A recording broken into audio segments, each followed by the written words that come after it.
Gospodine Isuse, otkri nam pisma, ražari nam srce dok nam govoriš.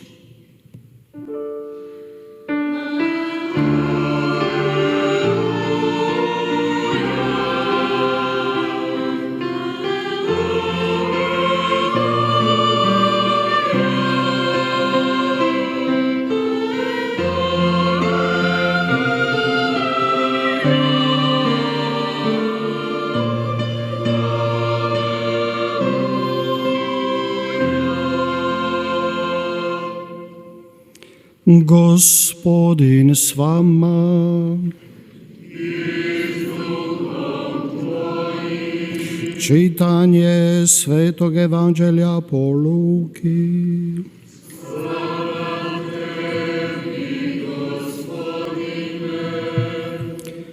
U ono vrijeme učenici su Isusovi pripovijedali što se dogodilo na putu i kako ga prepoznaše u lomljenju kruha.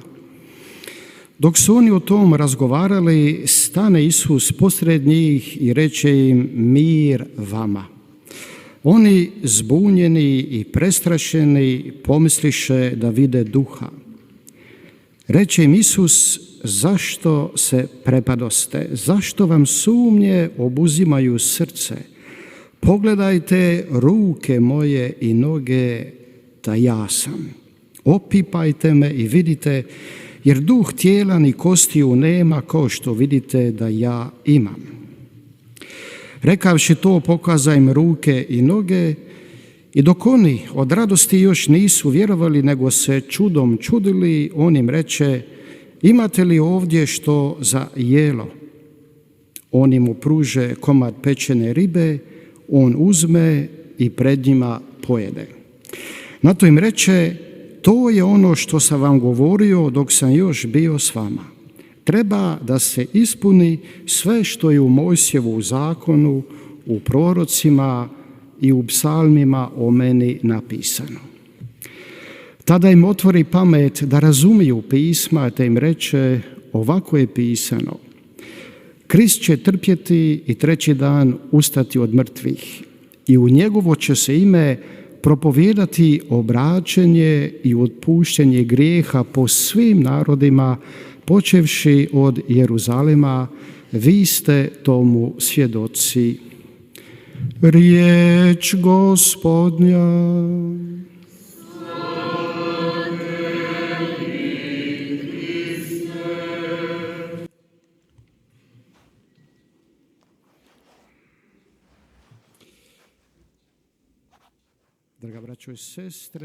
사랑하는 형제자매 여러분, 부활하신 예수님 참으로 부활하셨도다. 알렐루야. 교회의 신앙은 부활하신 예수님께서 제자들에게 발현하심으로써 시작됩니다. 그러므로 누군가가 이러한 두려움, 자신의 인생을 살아가면서 두려움을 경험하지 않은 사람은 아마 세상에 없을 것입니다. 두려움이라고 하는 것이 어떻게 보면 자신의 이성과 논리를 블럭시킵니다. 느낌도 마찬가지입니다. 그러면서 의심이 생겨납니다. 오늘 복음에서 들은 제자들의 모습도 그렇습니다. 예수님께서는 이 사실을 분명히 알고 계셨고, 당신께서 선택하신 그 사도들이 불안해하고 의심하고 있다는 것, 의심에 짓눌려 있다는 것, 당신을 보면서도 의심하고 있다는 것을 알고 계셨습니다. 예수님께서 오시든 안 오시든 그들은 의심하고 있었습니다. 그들은 이유는 부활에 관해서 아무것도 알지 못했기 때문입니다. 부활이라는 것이 가능하다라는 것도 그들은 알 수가 없었습니다. 그렇기 때문에 예수님께서는 내 손과 발을 보아라, 나다라고 말씀하십니다. 내 얼굴을 보아라라고 하지 않으셨습니다. 내 얼굴을 보아라, 나다라고 하지 않고 내 상처를 보아라, 나다라고 하셨습니다. 그러면서 당신의 정체성을 시험해보라고 그들에게 제시하십니다. 그러자 그들의 관심은 예수님의 그 팔과 발로 옮겨갑니다. 지난주에 그랬던 것처럼 말입니다. 토마스가 그랬습니다. 그리고 예수님은 그들에게 만져보라고 하셨습니다. 그런데도 그들은 믿지 못했습니다. 그러자 예수님께서 무엇인가 좀 먹을 것이 있느냐라고 물으셨습니다. 그래서 그들 앞에서 당신께서 영혼과 육신으로 함께 계신다는 것, 유령이 아니라는 것을 보여주고자 하셨습니다. 하셨습니다. 유령으로 그들을 두려움에 빠뜨리러 온 유령이 아니라는 것을 보여주고자 하셨습니다. 그들은 무서움에 질려 있었습니다. 무서움에 질려 있었기 때문에 거대한 의심에 휩싸였습니다. 사도들은 부활 신앙을 지니고 있지 못했습니다. 그 순간까지 그랬습니다. 그러나 부활이라고 하는 것은 그들의 상상의 산물이 아닙니다. 예수님께서 그들에게 지속적으로 가르치고 싶어 하셨습니다. 그들과 함께 계실 때도 그랬습니다. 하지만 이번에 예수님께서 그들에게 가르치고자 하셨던 것은 부활은 실제적이라는 것, 어떤 특별한 죽음 이후의 영적인 어떤 무엇이 아니라는 것을 가르쳐 주셨습니다. 부활은 영혼과 육신을 한꺼번에 감싸 안는다는 것을 보여줍니다. 죽음으로부터 완벽하게 부활하는 모습을 보여줍니다. 예수님께서는 영혼과 육신 모두가 부활하셨습니다. 예수님께서 그들에게 이렇게 당신 스스로를 보여주신 뒤에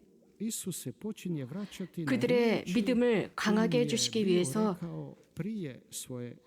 이미 그들에게 하셨던 말씀, 즉 순환과 죽음 이전에 그들에게 가르치셨던 말씀을 상기시켜 주십니다. 구약 성경에 기록된 말씀들이었습니다. 예수님께서는 내가 너희들과 함께 있을 때 이미 말한 그대로다라고 말씀하셨습니다. 그 말씀은 구약 성경에 드러나는 예언서들이었습니다. 예수님께서는 그리스도는 고통당해야 한다라는 말씀, 모세와 시편과 예언서에 있는 모든 말씀이 완성되어야 한다는 것을 알려주십니다.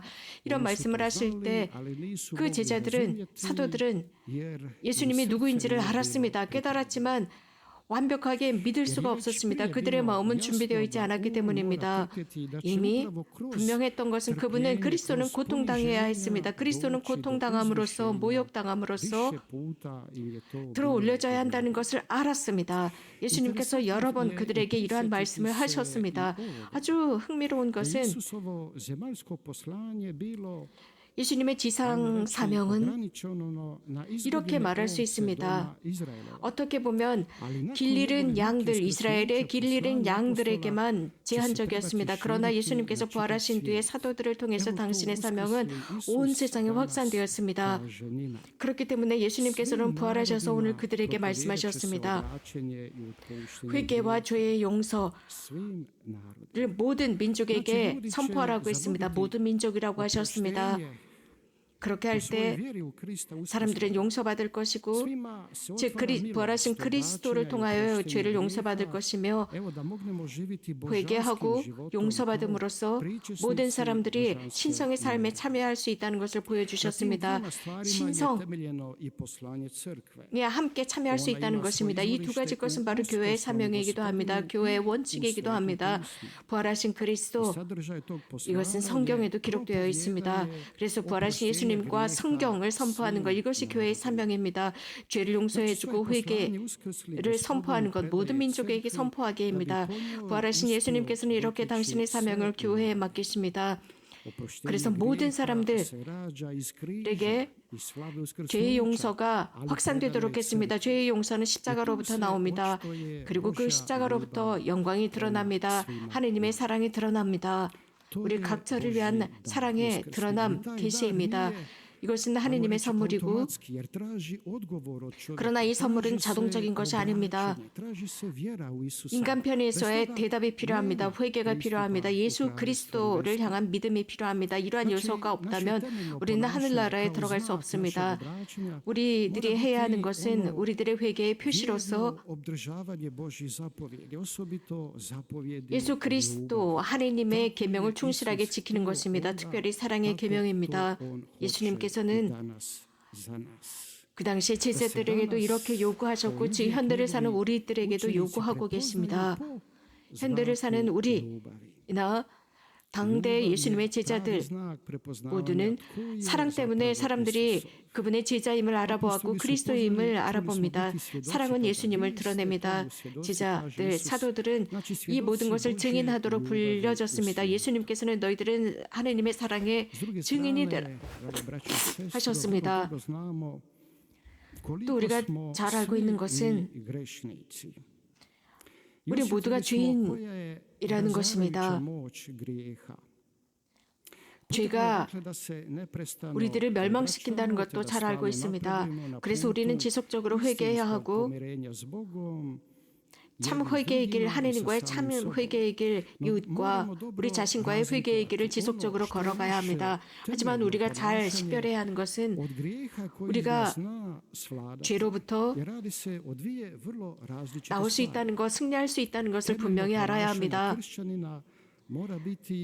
그리스도인들의 기본적인 행동은 주님께 성실하고 그분의 가르침에 성실한 것입니다. 이러한 행동은 인간의 나약함이나 여러 가지 다양한 유혹들 때문에 우리 자신을 죄로 빠뜨릴 수 있습니다. 그러나 형제자매 여러분, 하나님께 있어서 이것은 문제가 되지 않습니다. 사도들이 바뀐 것처럼 우리도 바뀔 수 있습니다. 어떤 일이 일어나던 것일까요? 예수님께서는 그들에게 당신의 성령을 불어넣으셨습니다. 위로부터 힘이 내려왔습니다. 위로부터 그들은 힘을 입었습니다. 그 성령의 힘을 입었을 때 두려움이 사라졌습니다. 새로운 삶을 준비해 주신 것입니다. 그렇기 때문에 사랑하는 형제자매 여러분, 우리들에게 중요한 것은 성령 강림을 잘 준비하는 것입니다. 현재로서는 주님께서 우리들에게 주시는 그 평화를 잘 보존하고 그 안에 머물도록 합시다. 그 평화는 부활하신 예수님께서 주시는 평화입니다. 지금도 예수님께서는 성령 안에서 우리들을 쇄신시키고 죄를 용서해 주시며 고해성사 속에서 우리는 새로운 탄생, 새로운 삶을 찾을 수 있습니다. 왜냐하면 고해성사 속에서 성령께서는 지속적으로 활동하시기 때문입니다. 고해성사를 받는 사람들, 회개하는 사람들이 마음을 열고 있을 때 위로부터 힘과 마음의 평화를 얻습니다. 하나님과의 친교, 마음과 마음의 친교는 새로운 삶을 부여합니다. 우리는 이것을 믿습니다. 그런 이야기가 있습니다.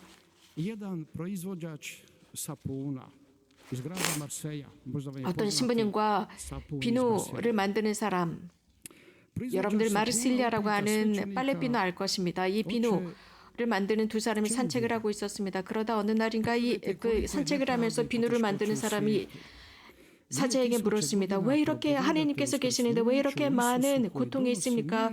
신부님은 부활하신 예수 그리스도를 선포하셨고 평화를 가져다 주신다고 하셨으며 모든 그리스도교 신자들이 평화를 전한다고 하셨는데 또 전쟁이 일어나고 악이 만연하고 무질서가 만연합니다. 정말 예수 그리스도께서 부활하셨다면 이런 많은 악이 존재하지 않을 텐데요. 왜 이렇습니까? 이런 질문을 하자 신부님은 침묵하고 있었습니다. 산책을 계속하고 있는데 어린아이들이 길에서 놀고 있었습니다. 그런데 아이들이 진흙탕 속에서 놀고 있었습니다. 옷이 아주 더러워졌습니다. 그때 신부님께서 그 형제에게 형제여 저 어린아이들을 보십시오. 비누로 모든 것을 다 빨 수 있지만 저 아이들은 여전히 저 진흙이 잔뜩 묻어 있습니다. 진흙이 잔뜩 묻어 있는데 뭐하러 빨래 비누가 필요합니까? 뭐하러 빨래 비누를 생산합니까? 라고 했습니다. 그러자 그 그 비누를 제조하는 사람은 신부님 빨래 비누를 사용하지 않으면 계속 옷은 더러워질 거예요. 라고 했습니다. 그러자 사제가 맞는 말입니다. 신앙도 마찬가지입니다. 신앙을 사용해야 합니다. 지금 형제님은 저에게 이런 어려운 상황, 많은 전쟁과 악이 있는데 믿음이 뭐가 필요하냐라고 했지만 그 믿음을 사용해야 합니다. 빨래 비누를 사용하듯이 사용하지 않는다면 아무 소용이 없습니다. 많은 사람들은 그 신앙을 실천함으로써 고해성사 속에서 자신들이 부활하는 것을 느꼈고 자기 자신들이 빨래가 되는 것, 즉 깨끗하게 청소되고 아주 하얗게 되는 것을 느끼게 됩니다. 고해성사야말로 부활의 힘입니다. 고해성사야말로 빛입니다. 파스쿠아의 빛을 환히 비춥니다. 우리들의 마음, 우리들의 영혼의 암흑을 비추어주고 있고 새로운 힘을 주고 있고 새로운 삶을 주고 있습니다. 이곳에서는 고해성사의 힘이 있는 곳입니다. 하나님께서는 당신의 아들님을 통해서 우리들에게 자비를 보여주시고 성사들을 통해서 우리들을 새롭게 만들어 주십니다. 아멘. 주님을 찬미합시다.